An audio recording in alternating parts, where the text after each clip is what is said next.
ನಾವು ಇವತ್ತು ಬಂದಿರತಕ್ಕಂತ ಊರು ಕಲಬುರಗಿ ನಗರದ ಹೊರವಲಯದಲ್ಲಿರ್ತಕ್ಕಂತಹ ಸುಲ್ತಾನ್ಪುರ್. ಇಲ್ಲಿ ನೆರೆದಿರೋ ಜನ ಬಂದಿರೋದು ಉಕಾಳಿ ತೆಗ್ಸೋಕೆ. ಉಕಾಳಿ ಅಂದ್ರೆ ಏನು ಅಂತ ಕೊನೆಯಲ್ಲಿ ಹೇಳ್ತೀನಿ. ಈ ಊರಿನ ದೇವೇಂದ್ರಪ್ಪ ಜಮಾದಾರ್ ಎಂಬುವರ ಹೊಲದಲ್ಲಿದೆ ಒಂದು ಮ್ಯಾಜಿಕಲ್ ಬಾವಿ.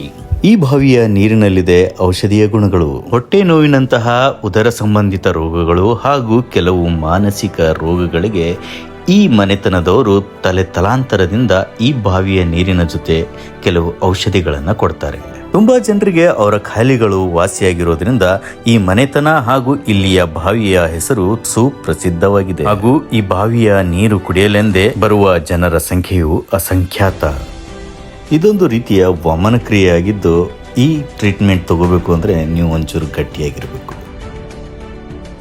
ಮೊದಲು ವಾರದಲ್ಲಿ ಒಂದೇ ದಿನ ಕೊಡ್ತಿದ್ದ ಔಷಧಿ ಈಗ ವಾರದ 7 ದಿನಗಳಲ್ಲಿಯೂ ಲಭ್ಯವಿದೆ. ಅದರಲ್ಲೂ ಭಾನುವಾರ ಬಂದ್ರೆ ಇಲ್ಲಿ ರಶ್ಶು. ಊರಿನ ತುಂಬಾ ಪಾರ್ಕಿಂಗ್ ಸಮಸ್ಯೆ ಎದುರಾಗುತ್ತೆ. ಅಂದಮೇಲೆ ತಿಳ್ಕೊಬಹುದು ಇಲ್ಲಿಯ ಪ್ರಸಿದ್ಧಿ ಎಲ್ಲಿವರೆಗೂ ಹೋಗಿದೆ ಅಂತ. ಉಕಾಳಿ ಅಂದ್ರೆ ಏನು ಅಂತ ಕೊನೆಯಲ್ಲಿ ಹೇಳ್ತೀನಿ ಅಂದಿದ್ನಲ್ಲ, ಇದೇ ನೋಡಿ ಉಕಾಳಿ ಅಂದ್ರೆ.